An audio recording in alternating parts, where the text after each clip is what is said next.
The college basketball experience, Big Sky season preview for 25-26 edition on the Sports Gambling Podcast Network is brought to you by Underdog Fantasy. Underdog is hooking up new customers. Play just $5 and get $100 in bonus funds when you use our sign-up code TCESGPN.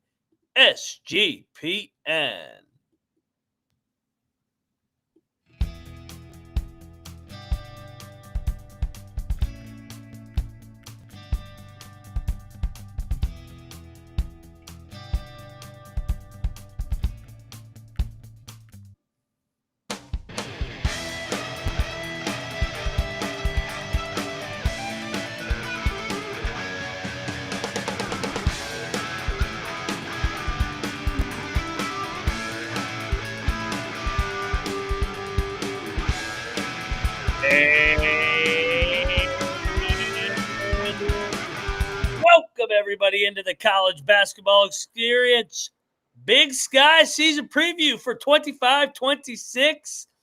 Oh, the old Big Sky. Regionality matters in this league. A lot of great Northwest teams. We'll talk about it. The defending champion Montana Grizz. Break down each team. Talk about how we did last year and rank all teams 1 through 10. But, hey, if you're wondering who you're listening to, I am Moneyline Mac, a.k.a. the former video coordinator for Bob Huggins and Frank Martin.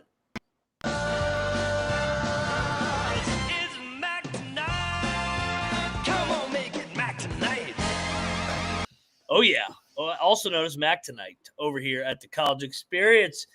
Preview number 10, man. We're in the double digits. We're plugging along here. We got 21 to go after this, less than 4 weeks to go. We'll get them all in like we always do. Joining me to talk college hoops, you guys know him from the great state of Michigan, sweating out his Detroit Tigers right now in the playoffs game 3. He is the LeBaron Drive and cocktail napkin having. He is Noah Bienick. What's up, bro? What's going on, guys? Yeah, I'm going head-to-head with a lot of viewers of this show. A lot of teams from the Pacific Northwest, a lot of fan bases out there. I'm sure there's plenty of Mariners fans. We're going head-to-head here in the Game 3 where we're currently tied 1-1. And unfortunately, I've been so distracted today, did not go back and listen to last year's episode. So I don't have like a conference recap from our preview last year, unfortunately. But nevertheless, still excited, and I love the Big Sky. Everybody loves the Big Sky, man. It's a good league, man. It's a throwback league. It's a bus league. Third man in the booth. You guys know him from the nation's capital. He is the green mowing, weed growing. He is Troy Tuning. What's up, man? Yeah, did you like Bill Russo's comment? You're looking live from the Big Sky. Looking live at the Big Sky. And we got, the Sun Belt next? I was going to say Noah's got the Pens and Rangers, too. He's got opening night for hockey. Yeah. See the Let's Go Pens towel there in the background. Yeah, I got this back here, but at the same time, that's just by association of where I went to college. I actually grew up hating the Penguins with the Red Wings, but yeah, I learned to accept. He's no longer a Red Wings fan. He's a Pens fan now. No, I wouldn't say that. Now that they're no good, look at him rooting for the Pens. Well, I would usually at this point ask for the recap, but I guess we can go right into it. The defending champion was Montana. They beat Montana State. If I remember, did they beat Montana State in the final? I want to say, hold on, let me look this up. Didn't they lose to Northern Colorado? Usually, they beat North Colorado. Yes, Northern Colorado in the final. They won 3 games in 3 nights. They beat Northern Arizona. They beat Idaho.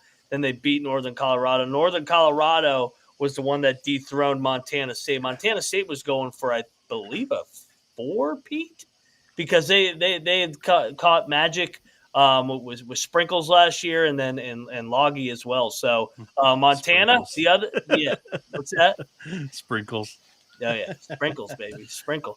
But yeah, let's talk about it, and we'll lead it off here with a veteran coach in this. Yeah, I will say before we jump in, we do have one new coach to the league, I believe, and that is Mike Bibby at Sacramento State. Yeah, should be interesting. But yeah, a lot of really solid coaches in this league. I do like, this is a MAC league. Oh yeah, culture league, baby. I can Mac as in Moneyline Mac, not like the Mid-American guy. Yeah, I'm all over this league. I enjoy, and I like that in this league because they play a lot of their games on Thursday nights and they play them late. So I get a lot of eyeballs on this in that late Thursday night window, and then they do play late as shit on Saturday too. So yeah, let's go Big Sky. Yeah, let's lead it off here. Speaking of which, Dan Monson coming over from Long Beach last year. He was at EW, or last year was his first year at EW, 10-22. A little bit of disappointing just from where EW had been in the past. But you look at him, I mean, this guy's got 455 wins. He's the one that kind of got Gonzaga started before Mark Few took it to another level in the late 90s. Yeah, I mean, he got fucked at Long Beach State. He comes over to EW year 2.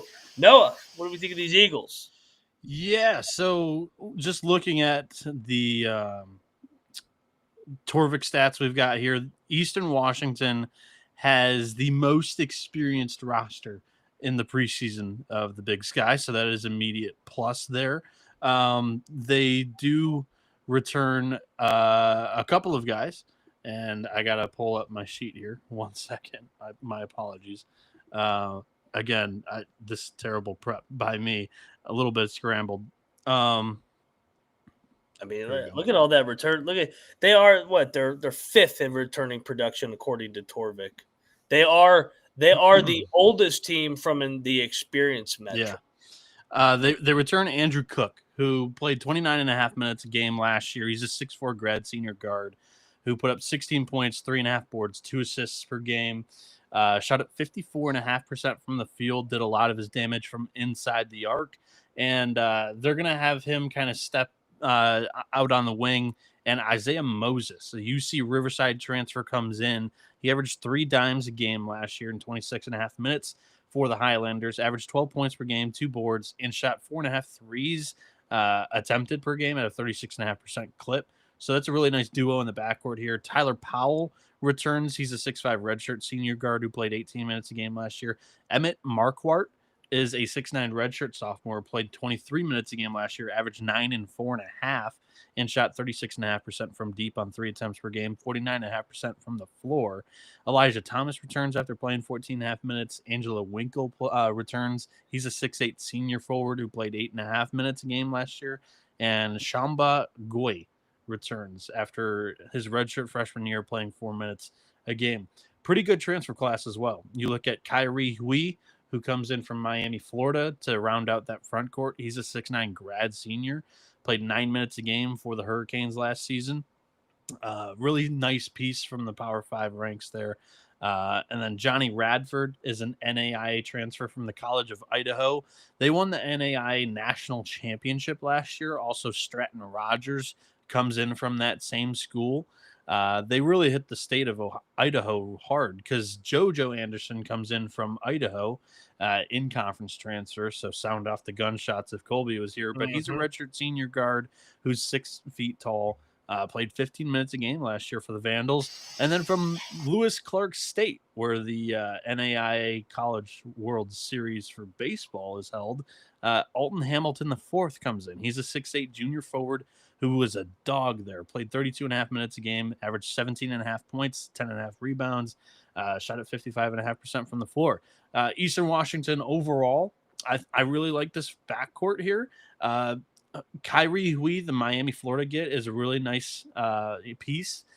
It's just how much does Dan Monson have left in the tank for me that I am unable to calculate. First year at Eastern Washington, 6-12, 10-22 overall. How much do we have left here? That's biggest question for me with Eastern Washington this season. Yeah, this one, Eastern Washington wasn't super deep on my notes here. I mean, getting Andrew Cook back really helps. I really like the Moses kid from UC Riverside. Pretty big pickup. Their biggest issue is they kind of stunk on defense, and they're kind of predicted to still stink on defense. So this is really a lot of what Noah said. If Dan Monson can get this transfer class to maybe buy in a little bit, they might be able to do a little bit better than last year. But still, this is somewhat of a late roster construction too. This might be a team that is more of a late season spread covering bet than starting off right away without gelling. I know they only had 7 or 8 dudes on their roster until, I don't know, 45, 55 days ago. It's very late, but that's college basketball now, I guess. Yeah, I'll say maybe they could push for middle of the pack here. Just because of Munson's track record. They did, I think they lost 6 or 7 in a row to end the year last year. So they really ran out of gas, stumbled down the stretch with their depth. So I think Monson can take a little bit of a step, but I don't think that they're going to crack in this top tier of this league. Yeah, and for what it's worth, like judging a lot of these teams, there's not a whole lot of teams that return a lot of minutes. There's only one team that returns over half of their minutes from a season ago. So yeah, I mean, it's going to be, a lot relies on coaching, and that's my biggest question here. All right, up next we got Alex Pribble coming over here at Idaho. Pribble headed into his 3rd year at Idaho. He was at St. Martin's at the Division II ranks. He was really good there. Went to a Sweet 16, round of 32. A nice step last year, going from 11 to 14 wins, also jumping up to almost 500 in league play. So now the question is, can they take another step where they went from year 1, a nice jump to year 2? Can they take a jump in year 3 with all this returning production, Noah? I think they can. And I think that the returning production is going to be able to help them another year in this system. Last year, they finished dead last in defensive efficiency on KenPom in this conference, but they were 4th in offensive. And that's kind of been Pribble's background, I do believe, is the offensive side of the game. And this was a team that I was relatively positive on the outlook last year. And they did kind of meet that positive expectation. And I think they can take another step forward. They've got some really good shooting here. Colton Mitchell played 30.5 minutes a game last year, averaged 3.5 assists, but also took 4.5 3-pointers a game and made him at a 34% clip. Christian Gonzalez comes back. He's a junior 6'3" guard who also took 4.5 3-pointers attempted last year and made him at a 35% clip. Jack Payne is the big name here for me. 6'6" redshirt junior last year, averaged 11 and 5 with 2 assists, over a steal per game as well. He shot the 3-ball 36% on 4.5 attempts per game. Tyler Linhart is a 6'7" senior forward who also returns, only played 17.5 minutes a game last year. He can also step out and shoot the 3. And then you got Brody Robury, who transfers in from Southeastern Louisiana, expected to fill in at that 5, and that's huge. He's a 6'11" piece who's a senior, played 27.5 minutes a game last year in the Southland, averaging 8.5 points per game, 5.5 boards, and shooting at 53% from the floor. Also talking about returners, Trevon Blassingame didn't play last year, but in 2023-24 season, he put up 21 minutes a game, shot at 40.5% from deep. Isaiah Brickner played 11.5 minutes a game last year. He's a 6'4" senior. Titus Yerote played 11 minutes a game last year. Miles Clapper played 10.5 minutes a game last year.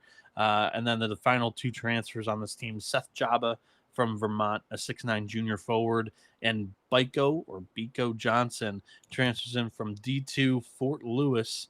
He's a 6'2" senior guard who played 27.5 minutes a game last year, averaging 16 points, 4 boards, 2.5 assists, 2.5 steals per game at the Division II ranks. For me, depth in the front court is a little bit worrisome. I love Jack Payne, and I love the shooting potential of this team. The offense is going to be good once again. I like their positional size for this league as well. So I think the defense should be able to take a little bit of step up, and they won't finish in the basement. I really like this Idaho team. I think they're contending for a regular season title this year. Yeah, Noah stealing all my notes. I mean, with Mitchell Gonzalez and Payne, all double-digit scores, you get them all back. This is a 3-point attempts over bet team. If you can ever find that kind of a market for college basketball, they bomb them. My other one little note that I had was this is maybe, probably, possibly the best offense in this league, but not really to spoil anything. This is a high-tier team for me this year. I think they're going to be competing for a title for sure. yeah, just being able to shoot the ball at the clip that they do in a league like this, there's going to be games that they kind of look like they're setting the world on fire, I feel like. So got to look out for the Vandals. Yeah, they ranked behind Northern Colorado, Montana offensively last year, and they bring back all this production. So yeah, this is a contender. With what they've been able to do with Pribble here too, taking a step from year 1 to year 2, they should take a step in year 3 and out of the 18 game slate, this should be a 12-6 type of team, I think, in this Big Sky. So yeah, I'm buying the Vandals as well. There's a lot to like here with all this returning production. And I was looking at it, I think they lost 7 out of their 10 league games by single digits. So like they easily, if they can get on the right side of some of these 1-score games with another year in the system, this team's definitely going to take a jump. Let's go over to the Bengals. The Bengals of Idaho State. Ryan Looney, good coach. This guy, I'm a fan of his program. You can see he's an NAIA guy, right? Yeah, 398 and 244. The Division II and NAIA guy. So okay. He was good at Seattle. He was good at Eastern Oregon. Then he Point Loma as well. So yeah, he's been around the block. He's never won a natty. He I think his last year at Point Loma, they lost in the championship. Yeah, they lost it. They were the national runner-up. And the Bengals cracked the top 4 last year for the first time in his tenure there. So he's been able to slowly build this program up. They were horrible when he got there. I think this guy's like I said, this is a kind of guy I just blindly bet come league play to find a way to still keep his team competitive, even with all the stuff he lost. So, Noah, what do you think of these Bengals? Yeah, like you said, it's been a slow climb. I feel like a lot of that's been like development from within the program. And he's going to have to do that again this year, in my opinion, with a lot of NAIA incomers. And there is a D2 expected starter as well. Specifically in that backcourt, you got a couple of seniors coming in from NAIA level, which I'm not one to hate on NAIA. I played baseball in the NAIA, so I respect it. But it is a step up. And the Big Sky, I think, is a quality league with some really good coaching. So you're looking at Jameson Guerra and Gus Atchison. Guerra comes in from Oregon Tech, averaged 6 assists a game last year. So that's a huge piece, probably going to be more of a distributor on this team this year. And Atchison could be one of your downhill scorers, but he's a small guard. He only is 5'11", and he put up 20 points per game, averaged 3.5 boards, 3 assists per game, but he doesn't really shoot it from deep. So that's a big question mark that I have with him. Lachlan Brewer comes over from Sacramento State, little in-conference transfer as well. Last year as a freshman, he played 27 minutes a game, shot at 44.5% from deep. There's your big shooting piece. Quinn Patterson transfers in from UC San Diego. He only played 5 minutes a game last year. And another NAIA transfer from Lewis Clark State, Kaysen Carpenter. He's a senior, but he only played 8 minutes a game for LCS last year. So your big returners are Connor Holenbeck, who is a 6'7" grad forward, played 28 minutes a game last year, averaged 9 and 4, shot the 3-ball 40% from a season ago. Evan Otten is a 6'11" redshirt sophomore who played 22.5 minutes a game last year, averaged 5.5 points, 5.5 boards. Blake Dabercow played 11.5 minutes a game last year, and then Jaden Brown played 5 minutes a game last year. 2 JUCO newcomers, Trey Arland, a 6'7" junior forward who averaged 21.5 points per game, 6 boards, 5 assists. And then you have Sheikh Sao, who JUCOrecruiting.com ranked him as the number 28 incomer, a JUCO transfer. He averaged 13 points per game, 7.5 boards, 2 assists, and he's also coming in. But like overall, I'm not quite sure what the identity of this team is going to be. I think they're going to struggle offensively. Idaho State wasn't tremendous defensively last year. They finished 5th, and I think it's going to take a step back this year with a lot of the newcomers, and overall just one returning starter. So I have a few questions about this team. I loved Idaho State last year, but they just lose quite a bit, and none more than like Dylan Darling and Jake O'Neill from last year. So I have Idaho State taking a pretty sizable step back. Yeah, I might even agree with Matt in the chat of Idaho State dead last. Here they come. I know Mac likes Looney as a coach, but this seems like the year after the good year, and they kind of have to rebuild again. I do like Evan Otten, kind of gives them a little bit of rim protection and whatnot in this league, but I see them definitely taking a step back like Noah, and yeah, I wouldn't be surprised to see them kind of in the basement, sadly. Not to harp on a team or, hate on anybody. There's too many questions for me right now with this team. There definitely are a lot of question marks, but I think there's some question marks at other programs at the coaching spot. So I trust Looney that he knows what kind of player he needs to win in this Big Sky. I mean, this is his 8th year in the league. So I trust him not to let the bottom fall out. I could see them finishing around 7th or 8th. I mean, that's kind of been the floor after his first couple of years here. So we mentioned it for Idaho. Got to mention it for Idaho State. Least experienced roster according to Torvik in the preseason here for the conference. Yeah, no, they're young, so this could be a team that comes on and they're chippy late in the year. So. I don't know if they're necessarily like young, but it's just a lot of inexperience at the D1 level. At the D1, because Torvik doesn't equate for NAIA, D2, the NAIA guys, JUCO, That's the one loophole in his experience rankings is if you're getting guys from other programs. I do think it should be valued at some point, though. Like jumping from the D2 to the Big Sky is a pretty good leap. Oh, yeah. I will say McCollum and Drake guys didn't have an issue. So yeah, but there's a difference for like bringing your entire team that only lost like 5 games the year prior. There is. They're not like freshmen, so that's where that thing can be a little misleading. All right, let's pay the bills real quick, and then we will touch on the rest of the teams in the Big Sky. But download the SGPN app in your app store with free access to all our SGPN picks and podcasts. We're also brought to you by MyBookie. MyBookie.ag is your place to bet on basketball and everything else. Their prop builder is second to none. Their motto is bet on anything, anywhere, anytime. Easy deposit and lightning fast payouts using crypto. So head over there to mybookie.ag. Use our promo code TCESGPN for a 100% deposit bet back bonus up to $500 for new customers. That's mybookie.ag, promo code TCESGPN. We're also brought to you by NoVig. NoVig is America's #1 sports betting market, getting you the best prices everywhere.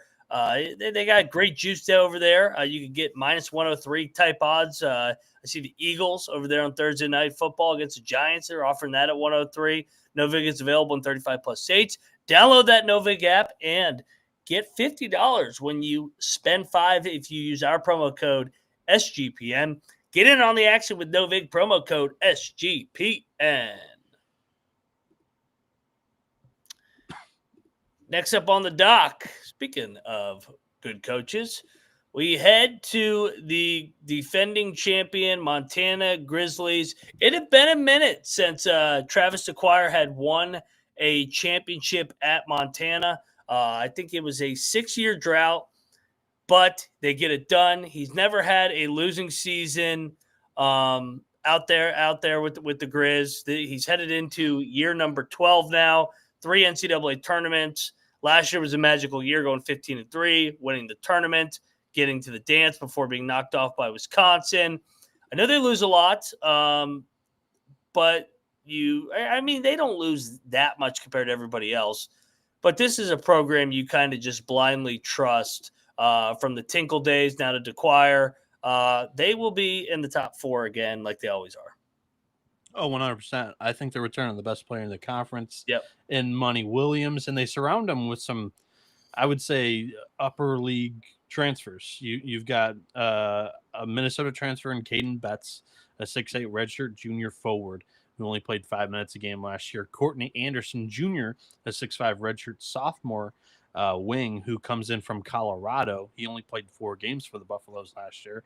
And then Brooklyn Hicks comes in from UNLV. He played 20 minutes a game last year with not a lot of production.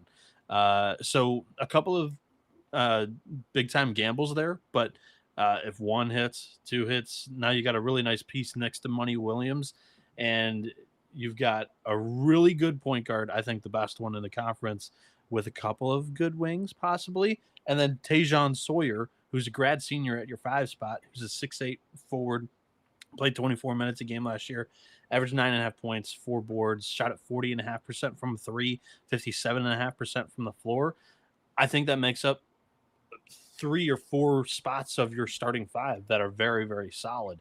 I'm more willing to bank on a couple of guys stepping down in leagues than stepping up in a division level or 2. You also have Amari Jedkins returning. He played 9 minutes a game last year for the Grizz. And then a couple of JUCO D2 transfers coming in. Tyler Isaac from Citrus Junior College put up 18.5 points per game, 6 boards, 2.5 assists. He's a 6'4" junior wing. Grant Kepley is a redshirt sophomore. He's a 6'4" junior wing coming in from Western Washington. He averaged 14.5, 5, and 4 with over a steal per game as well. Shot at 45% from 3. And then a D2 transfer from Chico State, Trey Taylor, who played 28 minutes a game, averaged 13 and 6, and shot at 73.5% from the floor as a 6'9" big man. He's a senior. I like I said, that potential starting 5, and some of the D2 JUCO gets, they're kind of specialty guys. I don't think they're being relied on a ton, but they can come off the bench and knock down a shot or 2 if you need them to. So Montana, I have them in the top half of the league as well. And if everything clicks, this could be a tournament title contender, I think. Oh yeah, this is a roster that you look at and you think the ceiling is pretty high. The first thing we should talk about, though, when it comes to Montana, did you see them announce their football jerseys for this coming week? No. Are they nice? They're copper, gold, and silver, and they are beautiful. They are some of the best football jerseys I've ever seen. Whatever the line is, I'm taking Montana. Those things are awesome. But this basketball team, like you said, Noah, the chances of 1 or 2 of those transfers hitting really give you don't need them to be the number 1 guy.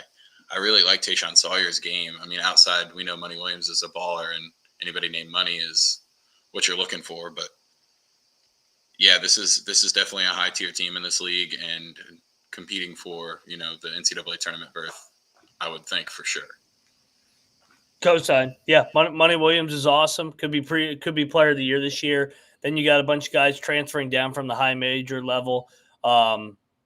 Yeah, I trust DeCuire as well, man. He'll find a way. They will be right there in the mix at the end. I said top 4. They'll be in the top 2 probably for me. Ooh, okay. Yeah. I always trust Montana in this league. Another program I usually trust is Montana State here. Coach Logie coming over here, year number 3. They haven't been that great in the regular season. They finished 5th back-to-back years. You can see it 17, 18, 15, and 18. At 29-4 was his last year at Point Loma, where Looney came over from as well with Idaho State. So I think Logie's a good coach, a young and rising coach. He got to the NCAA tournament in year number 1, as you can see that picture right there. But they have been middle of the pack both years. Can they crack the top 4 in the regular season? We know the postseason success. Can they bring back a dominant regular season like they had under Sprinkle? I'm not quite sure because they only return 1 starter, and they're kind of dipping into that portal bunch. They've got quite a few guys taking a jump or a step down into the Big Sky from some higher qualified conferences. You got Christian King, a 6'8" redshirt sophomore forward who only played 9 minutes a game last year for Wisconsin. But you'll see with a lot of these guys, they've got some potential from deep because this kid as a big man shot 38.5% from 3. You got Chris Hodges, a 6'9" graduate senior forward. comes in from Wisconsin as well. Didn't play a whole lot last year. And Waka Bach from Florida State, a 6'10 junior big man who only played 3.5 minutes a game for the Seminoles last year, and a 6'8 big man who his freshman year barely saw the floor at Colorado State in Jaden Stepp. Those guys are going to make up your front court, which I think that's pretty good and something that I would feel willing to bet on.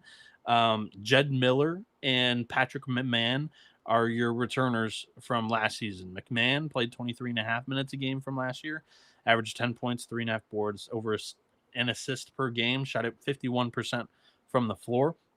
And Jed Miller played 18 minutes a game last year and shot at 32% from deep on limited attempts. So he's a 6'2 senior guard. I like some of the experience on this roster as well, because you've got a couple of D2 upperclassmen transferring in that they're going to rely on a bunch this season. Calvin Holden averaged 4 assists a game last year at D2 Central Washington, and he took almost 6.5 three-pointers a game at a 44% clip, was 47.5% from the floor, averaged 15 points, 3.5 boards. Their offense, they're aiming to run around Holden, which, again, I'm a little bit skeptical on how well it's going to translate, because this guy seems like a solo dominant offensive player where he's going to be ball dominant. He's going to shoot a lot. And we'll see how that plays at a higher up conference. Davian Brown comes in from D2 Biola. He's a 6'3 graduate senior, played 33 minutes a game, averaged 15.5, 5 boards, 2.5 assists, shot at 35% from 3 on 5 attempts per game. And then you've got a JUCO transfer from Dawson Community College, Seth Amonrud, who put up 21 points per game, 5.5 boards, 3.5 assists. Overall, you've got some D2 stat stuffers, some gambles in the front court from some upper tier schools. It's a roster that I think is going to finish in the top half, but I'm not quite as bullish on that backcourt stepping into the Big Sky here. See, I like Holden and Brown.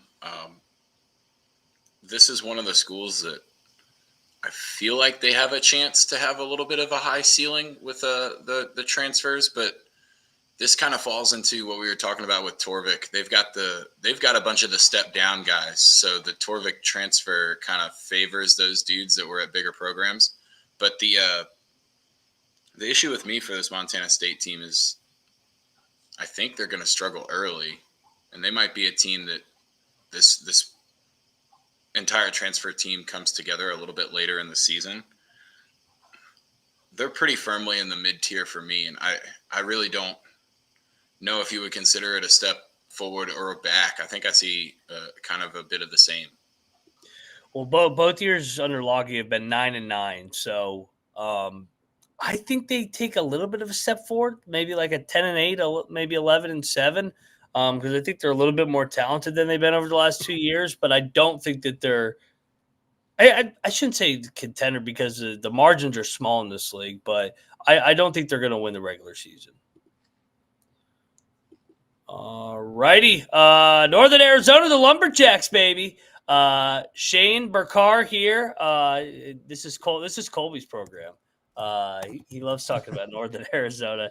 I remember buying into them. I don't know if it was last year or the year prior, but like I was really high on them and they let me down too. So yeah, they always let everybody down. I will say the last couple years have been better. Yes. They've slowly, steadily have been rising this program. They went from 9th to 7th to 6th. They're cracking on the door. Can they finally get over the hump here and be over 500 in league play, Noah? I don't know. I don't think so, because now that I think about it, it was last year, because they were starting 5 upperclassmen. Trent McLaughlin was the star, averaged 22 points per game, shot at 34.5% from deep on almost 8.5 attempts per game. And then Carson Tout, the 6'8 big man, who averaged 13.5 and 12.5. Like, those are 2 huge pieces that you're losing, along with the rest of your starting 5. So it's kind of a retooling, rebuilding roster here at Northern Arizona.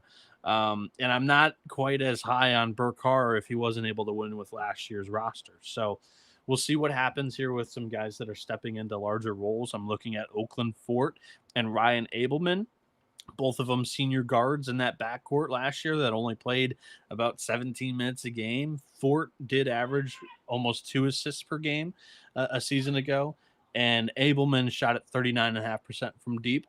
But again, a lot more on their plate this year. Then you got the 6'10 senior forward, Lay Rickwood Pitt, who only played 10.5 minutes a game last year, shot at 58% from the floor in limited attempts, but also he's going to have to step into a bigger role. I do like some of the transfer gets they bring in. Arne Oshunik, that no way that I pronounced that correctly, but he transfers in from Eastern Michigan. Yes, the program hasn't been great, but that was honestly their best season last year and quite a bit. And he was a big reason for it. He shot 33% from deep on 4 attempts per game. He's a 6'6 junior wing, played 26.5 minutes a game last year, averaged 7.5 and 3.5. I really like that piece. And then you have Isaiah Shaw coming in from Valpo, who's a 6'8 redshirt junior, can step out and shoot the 3 ball as well, but he only played 13 minutes a game last year. Carl Marcus Poom is a San Francisco transfer, didn't see the floor much his freshman year. Kayvon Bradford is a Buffalo transfer who only played 11 minutes a game his freshman year. Traviar Jackson is a Grand Canyon transfer who didn't play a whole lot last season. Walker Timmy is a 6'7 redshirt sophomore, transfers in from Southern Idaho, averaged 10.5 points per game, 4.5 boards, 1.5 assists. Northern Arizona, to me, if I liked Burcar enough, I would say they could finish in the middle of the pack of this league, but I'm not going to predict that. I think this team takes a slight step back and finishes in the bottom half here. Yeah, I'm a little bit clueless on this roster. Not really too many guys that, couldn't even really find too many highlights. I like the fact that Oakland Fort kind of knows how to run the offense. He doesn't really statistically look like he's a great guy to have return, but I think that it's a little bit important to have that. Outside of that, I'm really not sure, and Noah brings up a good point about Burcar. If last year's roster wasn't able to bust through the door for him, then I'm a little worried, specifically the fact that the top tier of this league is pretty dang good. I kind of in the middle. I'll go year after the year. Last year, they did get a lot of hype. I remember them being on the episode, us being like, this team should be good, but we need to see it from Burcar. The bottom didn't fall out, but it was a little bit underwhelming. Give me middle of the pack, more the same. I could see around a 500 finish here in the Big Sky. They still fit. They still have the second most returning minutes, the second oldest team in this league, even with losing some of those pieces. But last year they had all of that as well. They were all seniors. They had expectations though last year. They didn't even go 500 though. I know it was expectations. Everybody was crowning them. That they were the dark horse by everybody last year. Year after the year. Give me this. This could be a good year for the old Lumberjacks here. Mac's gonna have everybody in the entire Big Sky at 500 or better. I think you're a little crazy here. I'm going to call you out on this one at the end of the year. I will say, if you look... set a reminder on this one, Noah. Colby got burned 2 years ago. I got burned last year. Walking on the hot coals. You're going to get burned this year. Everyone's got to walk on the hot coals of Northern Arizona. Have you looked at the projected records in the Big Sky? Everybody's between 7-11 and 11-7. This kind of makes sense. Where are you finding the projected records? Go. It's where's it at? It's if you go under just Big Sky Conference tab. Yeah. And then you go. It's like adjusted offense, defense. Yeah. Barthag, and then it goes projected, and then the second tab is the record. All right. And they're all look at them. They're all projected between 11-7 and 7-11. Sure. Hilarious. I tell you, this league is going to be a shit show. That's like the perfect thing to statistically do to make sure that you can, the margin of error was only 15% on our projections this year. Hey, the fact that we're talking about Idaho, the Vandals, potentially as the favorite, and that shows you how wide open this goddamn league is. Oh, don't say that about the Vandals. They need to prove it to me. The Potato Warriors. What do you mean they need to prove it to you? They proved it more to you last year than Idaho finished 8-10 last year with Northern Arizona with less returning production and everything. You don't understand when these programs that never win have expectations, they shit the bed. The Vandals could be that candidate this year. Get over there to Underdog Fantasy. Great place to play fantasy pick'em where you can win up to 500 times your entry. Simply pick higher, lower on your favorite player sets, available for a ton of sports. So get on over there to Underdog. Got a new brand offer for new customers. Play 5 and get 100 in bonus funds when you use our sign-up code TCESGPN. We're also brought to you by Rhythm. Rhythm's crushing in college football and NFL with the picks. 8-2 in the NFL Week 5, 5-0 with Dylan Gabriel props. Take that, Shador. Rhythm is also giving away weekly cash prizes. Just tracking your bets in the app. Track 5 bets on the same type from any model you build, and you can win $1,000. Use the promo code SGPN25 when you download the Rhythm for 25% off your first month. Download the Rhythm and use the promo code SGPN25. All right, Bienick and Troy, we are back. The Northern Colorado Golden Bears, baby. Steve Smiley doing a good job. He is on the Jeff Linder tree. What year is this for Smiley? Sorry, switching over tabs. Smiley is now in year number 6.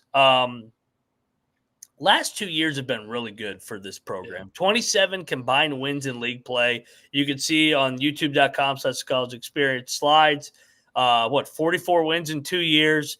And then you look at 4 years ago. So 3 out of 4 years here, finishing in the top 3, winning 12-plus league games. Last year, they tied for the regular season. He's a good coach. Yeah, this is a guy that I think could be in line if they have another pretty solid year and maybe win the Big Sky with how open it is. He could be a guy that could get maybe like a Mountain West gig like Linder did with Wyoming. So, potentially 3 straight years of 20 wins or 19, I guess, a couple years ago. He runs a good program. They have an identity here out in Greeley. Yeah, I totally agree with you. And coming off of that 2023 team, the one that had Dalton Connect, like just under Smiley, hilarious. they've had some really alpha scores. If you know what, like 1 or 2 guys that the offense is just going to run through in 85% of their possessions, right? So in 2023, they go 12-20, and they finish 6-12 in conference. With Connect, right? With Connect. Yeah. And I'm like, man, I don't know about this year. They're saying a lot about this St. Thomas kid, and I don't know. I just gotta I have to see it because I don't think that they're going to have another one of these Connects, another one of these Dalen Kuntz. Like they've just birthed these 20-point per game scores every single year, and then what do you know? St. Thomas rolls around and he's an absolute dog, and he transfers to USC. And then last year I was just like, I don't know. I don't see another one of these guys for Steve Smiley that is going to step in. And then you have Isaiah Hawthorne, who put up 17 points per game, and Langston Reynolds, who put up 16 points per game. So it wasn't like a 20-point per game score, but they had 2 like really good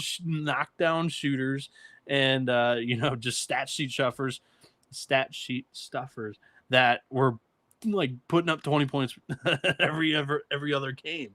So again, when you look at the returning production of this Steve Smiley group, you don't have that necessarily alpha scorer. Brock Wisney did put up 10.5 points per game, but he didn't really shoot it from deep last year. Only 22.5% from 3. He doesn't take a ton of them, but he was 61% from the field. So is he going to be the guy? Or you've got these 2 graduate seniors in the backcourt. Zach Block, who on the wing last year took 4.5 threes a game at a 36% clip, but he only played 26 minutes a game and averaged 6 points per game. Or Quinn Danker, who shot 37% from 3 on only 3 attempts per game, and he only averaged 7 points per game in 21.5 minutes. Both of their roles are going to expand. Both of them shot it at a pretty good clip last year, but we haven't necessarily seen it in this system, them be the guy. This year, I'm going to be a little bit bullish and bank that one of these guys steps up. You also have Vincent Delano, who in his freshman year at Portland was pretty good at just being a distributor when he was on the floor. 23 minutes a game, he averaged 2 assists. He was able to be scrappy on the glass as well, averaging 2.5 rebounds per game. And then you have Ibu Yamazaki, a Radford transfer, who is a 6'7" junior forward, played 21 minutes a game, averaged 6 and 2.5, and shot at 37% on 2 3-pointers attempted per game. 2 other transfers coming in that might fill in some rotation spots. Ring Yeri, a UMKC transfer, played 13 minutes a game last year, and Chancellor White, a 6'6" junior, played 9 minutes a game last year for Louisiana. And then 2 other guys that are holdovers from last season, Egan Shields and William Humer. But I'm going to be bullish on Northern Colorado, even though there's not necessarily a lot to be bullish on. But these offenses just hum for Smiley. Last year, they finished as the best offense in this conference, and it didn't have a whole lot of returning production. So I'm willing to put some more faith into this team. Last year, they were pretty good defensively as well. So Northern Colorado, I'm going to be tentative, but I think they're a top 4 team in this conference. I think they're going to contend for a title this year. Yeah, this is my MAC team of this Big Sky Conference. Just I think the program foundational piece has been pretty much solidified, and you got to think Smiley getting 1 game away really wants that tournament berth real bad. And I like that Noah is doing the reverse of the Mac and Colby and has seen the hot coals that he's walked over 2 or 3 times and has decided to not do it again. No, I think this is a top-tier team. I don't necessarily know if this is a guaranteed top 2 or 3 or something like that, but I've got 4 teams that are pretty solid in my top tier, and I think that they're one of those teams for sure. Smiley just gets it done. They have an identity. You go wrong returning 3 starters that are 3 seniors that played 20 plus minutes a game from the previous year. That's hard to find.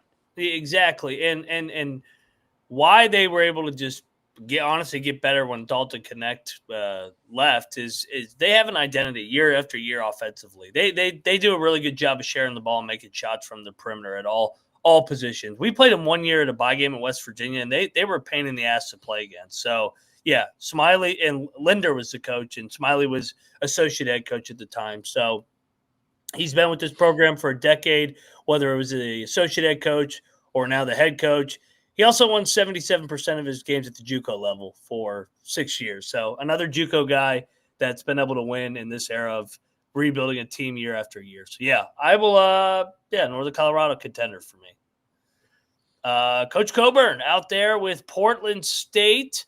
Last year was a breakthrough year for these Vikings. They jumped up to 3rd place in the league, went 11-7. He's done a nice job, all things considered. Hovered around 500, 7th place, 6th place, and then last year, like I said, jumped up into 3rd. He also is associate head coach.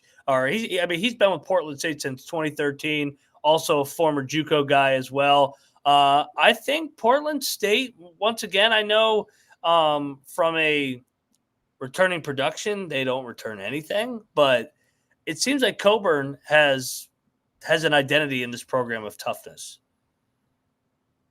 Yeah, I think Torvik might be a little bit off on that one because they do return Jalen Henderson, who played 32.5 minutes a game last year, 13 points, 4 boards, and shot 33% from 3 on 5.5 attempts from deep.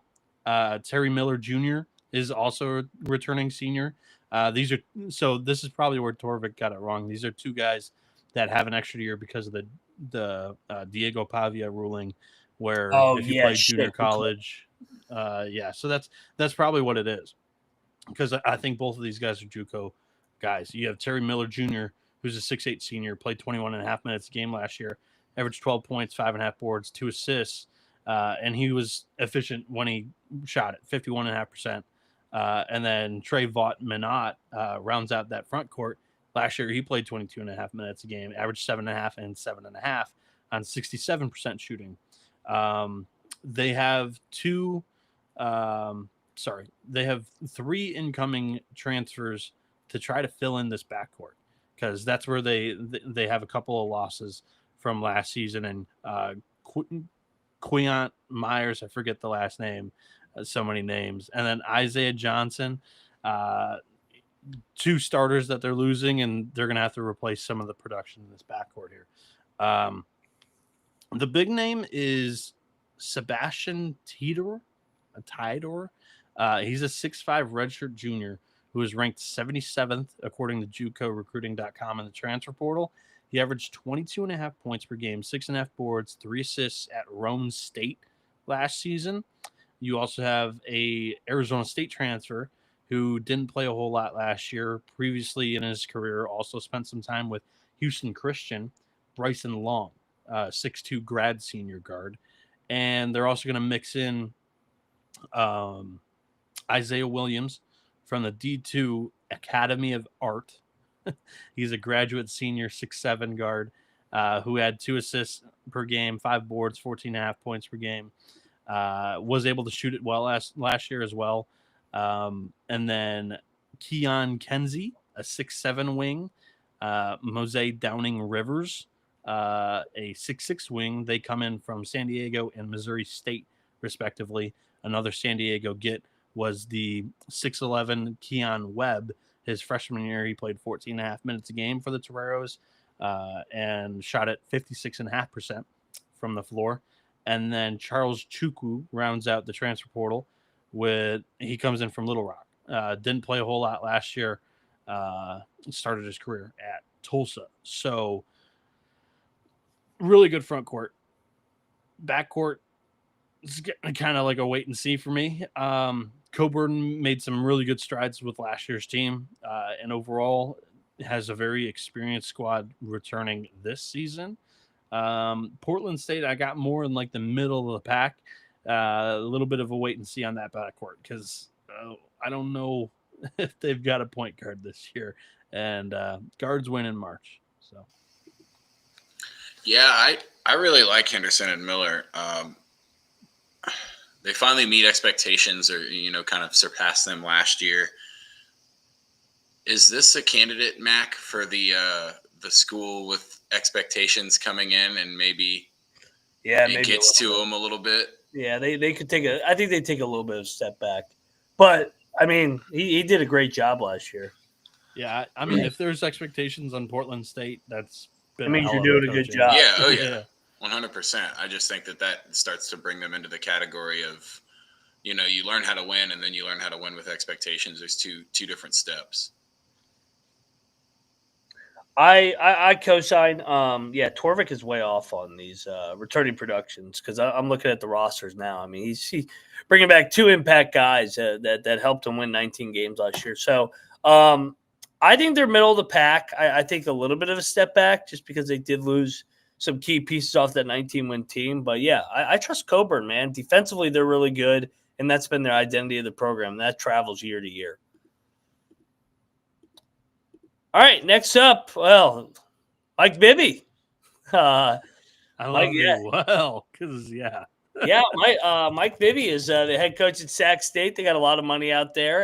Shaquille O'Neal, the general manager of this program. Mike Bibby has no head coaching experience. I know he's got some AAU and high school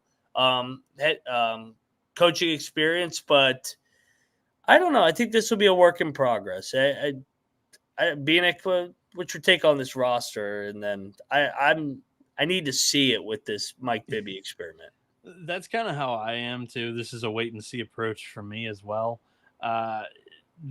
There may not be a team that I'm more excited to watch during the first week than these Hornets, because they're not spending like a team that wants to just wait and see how this works with Mike Bibby. They're spending like a team that has some faith in Mike Bibby, that this thing's going to work out right away, hit the ground running.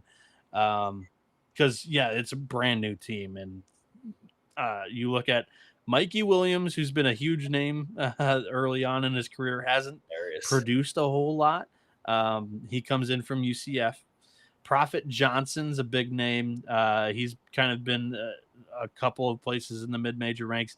Last year, he averaged 13.5 points per game, 7.5 boards, 2.5 assists, 2 steals per game at Fairfield.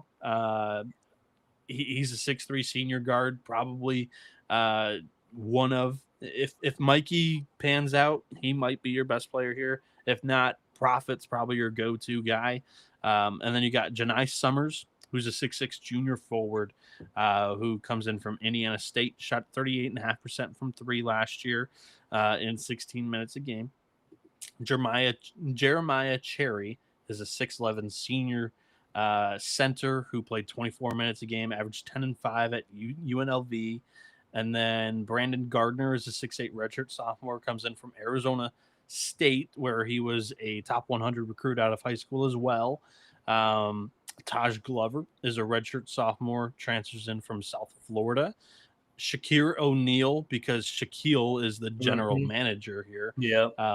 Shakir transfers in from Florida A&M, where he only played 18 minutes a game last year, averaged 6.5 and 3.5. But he's the one that had the heart issue, right, in the preseason. So kind of slow off the ground for Shakir last season. Jaden Teat, a 6'1" redshirt sophomore, only played 4 minutes a game last year. 4 minutes a game 2 seasons ago at Utah.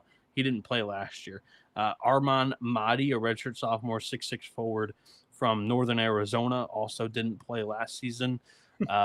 From Stony Brook, Jeremiah Yarko, and Zach Anderson from Scottsdale Community College, 11.5 points per game, 3.5 boards, 2.5 assists. There's your roster. Actually, a couple of freshmen, Romari Robinson, Isaiah Bronson, and Mark Lavrinoff.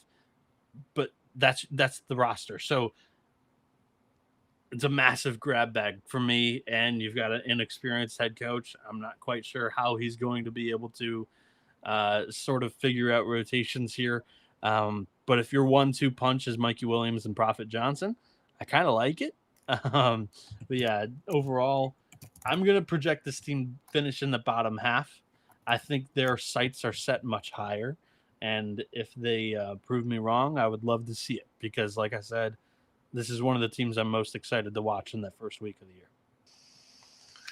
Yeah, I mean, you definitely still have to see what Bibby has to offer here. It's not like he's jumping into a league that's not pretty dang competitive. The Big Sky is pretty tough at the top. We've already mentioned that, but I kind of have them as a jump up candidate just because of their talent in this league. This one is the could come back to bite me really bad, but I mean, Noah mentioned it. You roll in Mikey Williams and Prophet Johnson, you've got a pretty good chance to compete on a nightly basis for sure. We will see how Bibby gets this done, but with Mike Bibby and Shaq, that's the perfect. I mean, they rigged an entire NBA series between those two. I know. So they could be set up here where they've got their hands in the right money pots here. So I kind of have them in the middle of a pack here actually. I mean, I know Bibby won some state championships at the high school level, but they were so much more talented than every other team. I don't know, man. Like I talent wise, they should be good, but they also have some guys that just didn't play college basketball last year. Like this is a fascinating team. They'll be in the bottom half for me. I need to see it from Bibby, but hey, I like to think it outside the box and bring it in Shaq. It's not quite your Will Wade McNeese State we're spending at a mid-major level. We're going to win right away. Yeah. It's more like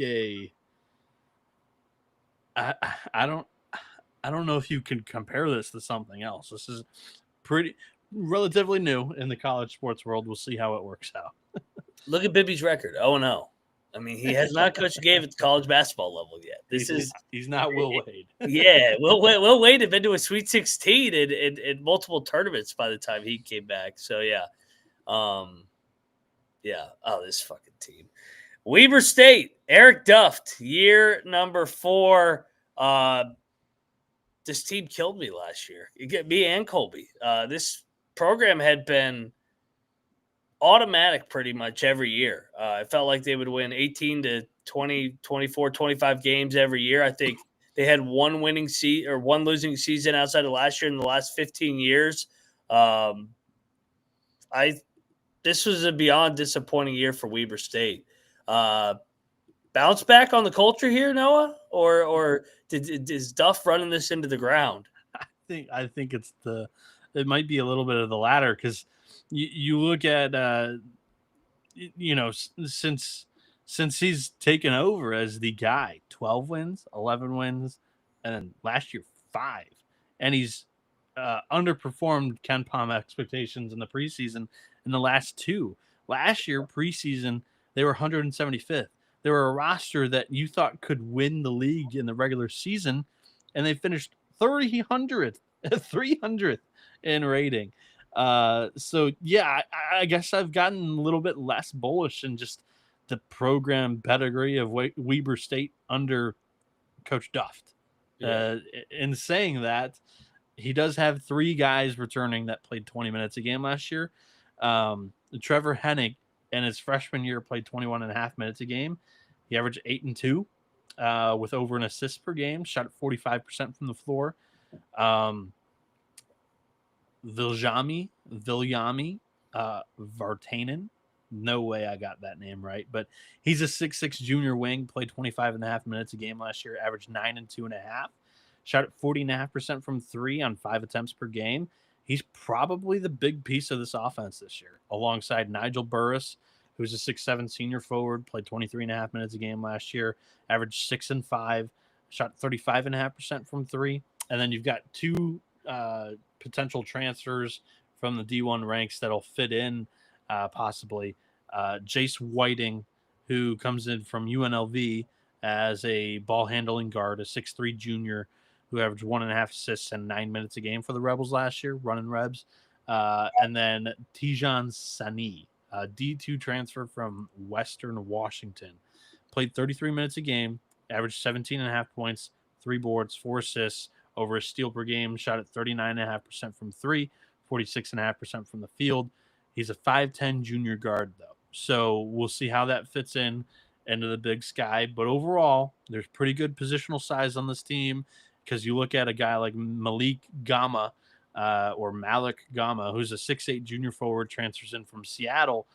He's probably your starting 5. Played 13.5 minutes a game last year for the Redhawks. And then you have a couple of freshmen with some size on this roster as well that'll have to step up, but there's questionable depth here. Overall, kind of a young core, and not quite sure we have a great point guard coming back from the roster a season ago, but also a couple of gambles from the portal. Specifically, this is more of a roster that's relying on development and kind of handpicking their guys, but their handpicked portal guys are not, in my opinion, for sure hits, and that's where I think I have some questions here. And yeah, I have Weber State kind of, I don't know, around the same spot as they finished last year, which I don't think that Weber fans would be very happy with that result.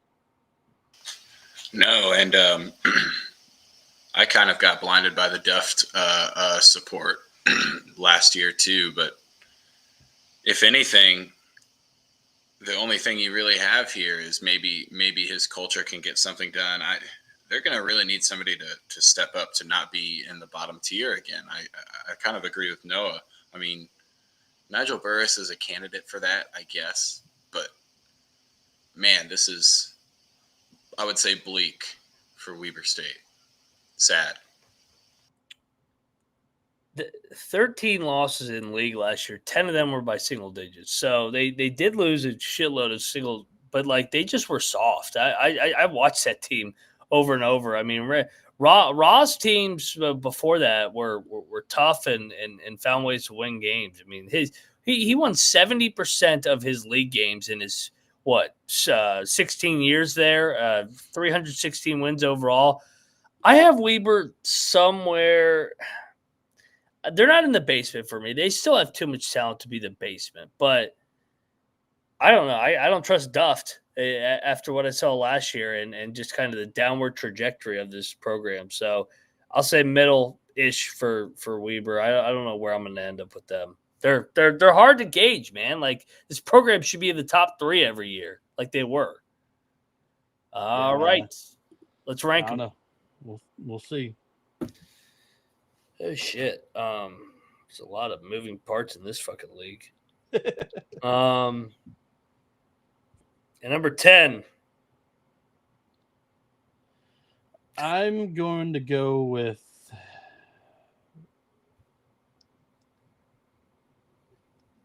Mac and I are going to completely disagree on this team, but I got Northern Arizona 10th. Oh shit. I think they lose the most production out of any team in the conference, and I don't have any faith in Burcar right now.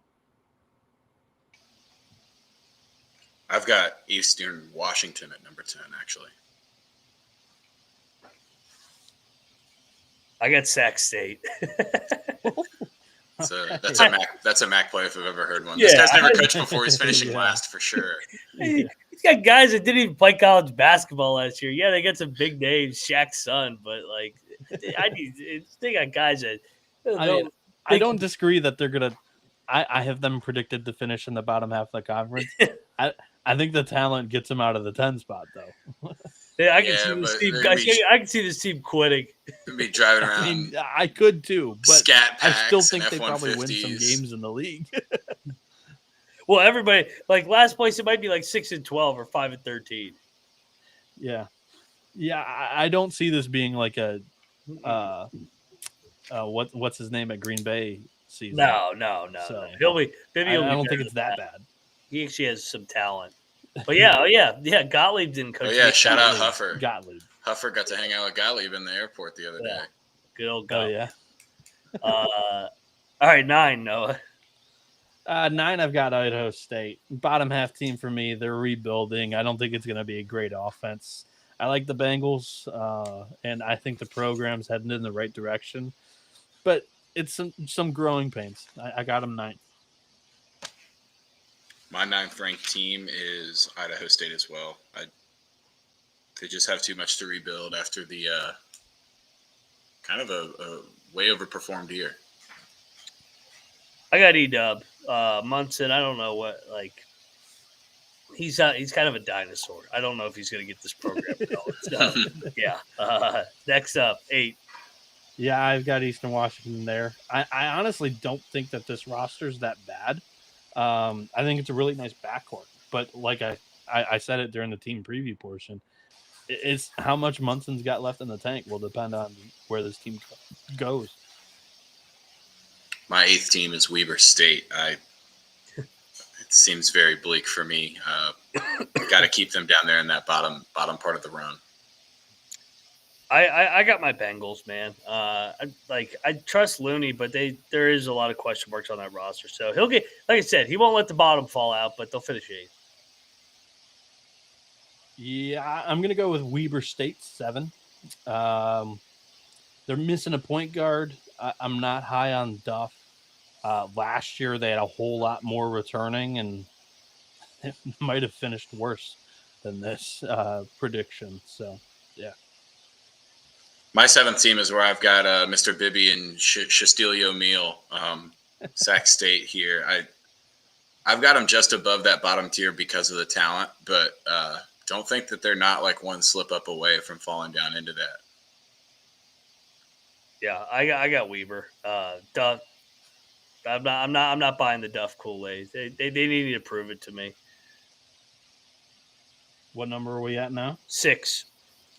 6th, I have Sacramento State.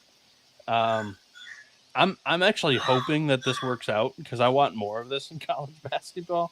Mikey Williams, Prophet Johnson, Mike Bibby, prove me wrong. My 6th team is where I've got Northern Arizona. Just kind of solidly there in the middle, kind of a culture play, really. I have Portland State here at 6. I like Coburn, but I think they take a little bit of step back after a great year. They won a ton of close games last year too. So yeah, give me Portland State at 6. At 5, I have Portland State. For me, I think it's a really good experienced front court. they're just replacing a lot in that backcourt. And this is a team that's probably going to take a little bit of time. They might take some bumps and bruises early in November, and we'll see. We'll see what happens come conference season. But I like the Vikings outlook this year. I've got Montana State at 5. I think that out of all the transfer pickups, I think they've got a little bit of a chance to kind of hit the ceiling, just like Holden and Brown. So I've got them right there at that 5th spot out of 10. All right, Burcar, he breaks into the top half here at 5. Let's go. Lumberjacks, the year after the year, everybody's out on them. I'm in on them. You're crazy. 5, I've got, or we just did 5, right? So 4, Montana State. I think the front court's got some really nice high major gambles. They're just kind of repairing that backcourt, and I got them in the top half because I like the program pedigree. But 4 is the highest I could put them. Yeah, 4 is where I have Portland State. I don't have them stepping back all the way to 6 like Mac, but I do think that there's a couple of teams that will finish above them here. They'll be a good team. That'll be one you have to look out for in this conference tournament for sure, though. This is where I got the Bobcats as well. Logie and company, they finished 5th back-to-back years, 500. I think they get over 500. I got 4th, Montana State. I have Montana 3rd. I think this team's going to be better in the second half of the season, especially come March. Money Williams, some Power 5 transfers. I like the skeleton and bones of that team, and I think there's going to be some meat on the bone come March. I've got Idaho 3rd. I like how they shoot the 3 ball. I kind of got to see how this version of bombing it up is going to play defense together, but I do think that their ability to shoot at that high clip is going to have them contending here in the top 3. Yeah, this is also where I got Idaho. I can't get them in the top 2 just yet. I need to see it from Pribble. He's still a young coach, up and coming. I think the other 2 will use the non-con to get their programs right like they always do. 2, I'm going to go Northern Colorado. They returned 3 starters that played 20-plus minutes a season ago, and Smiley's offenses just work. They just do. So I got the Bears 2nd.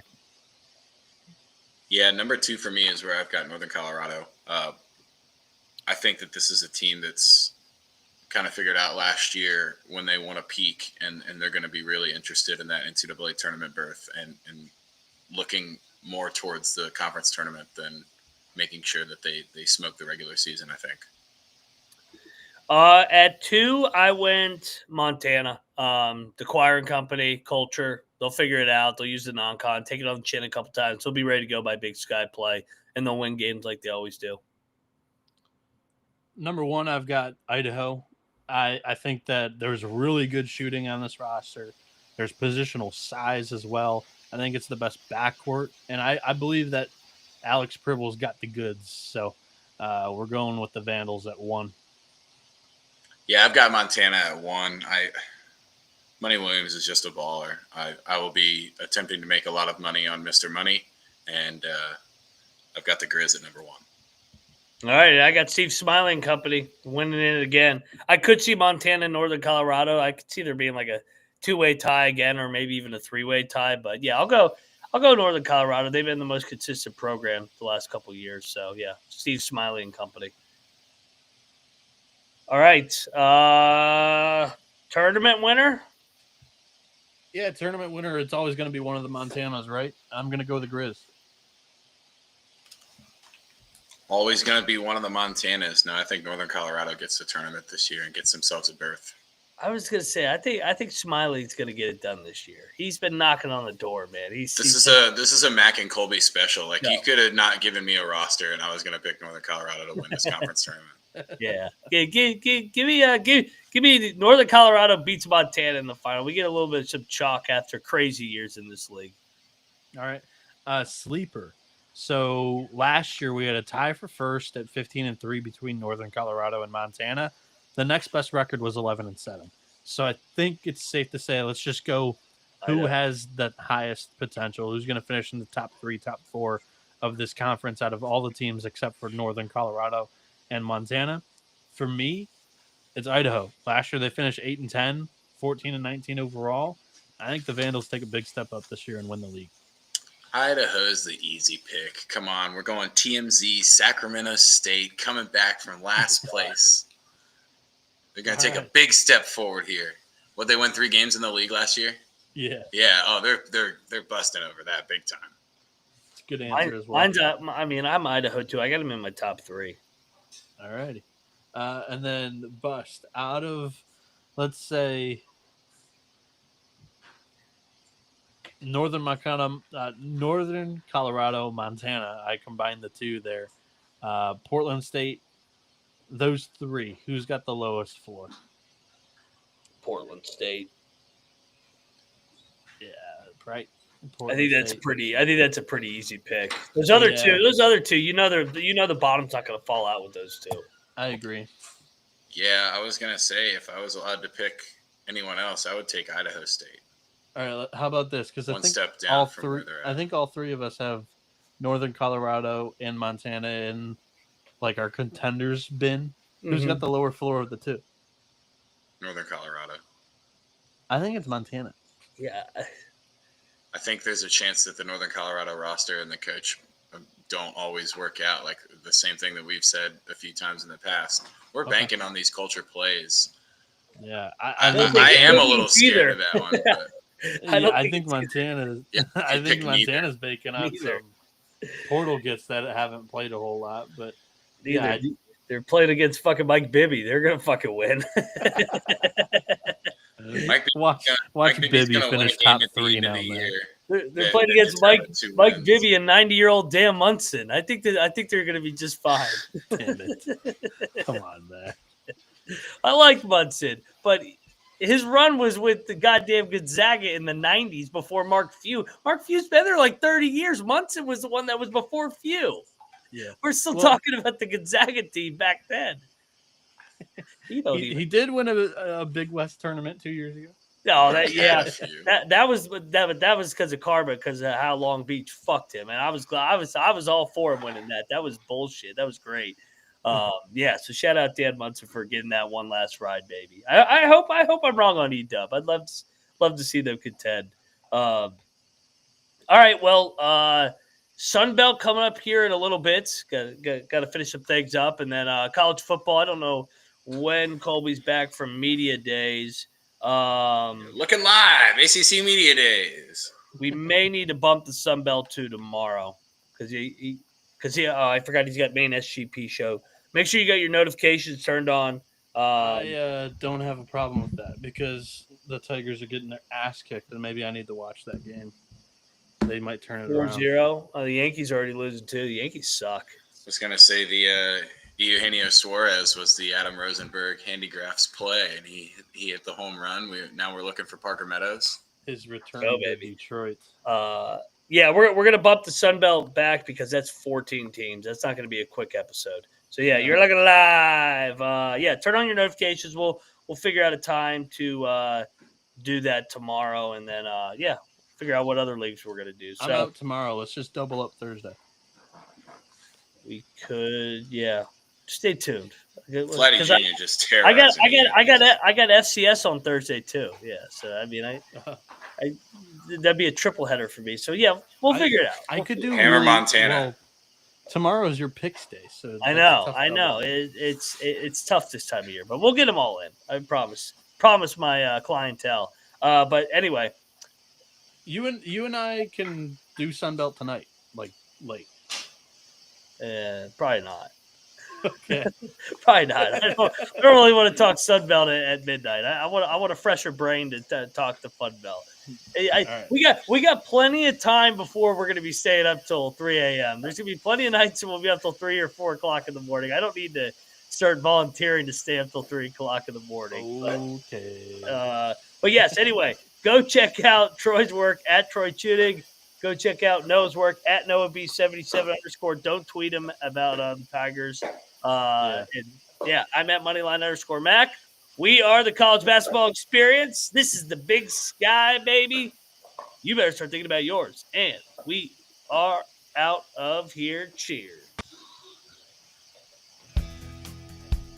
Opening night of hockey, Troy.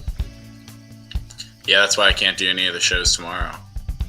Be down at the old Capital One, watching our 41-year-old The Russian. best arena in the Big East. The best arena in the Big East, Capital One Arena. Biggest home advantage in the entire league. Yeah. Way better than Providence. The grade 8 playing on October 8th. All in. Nuke missile. Yeah. Anytime goal.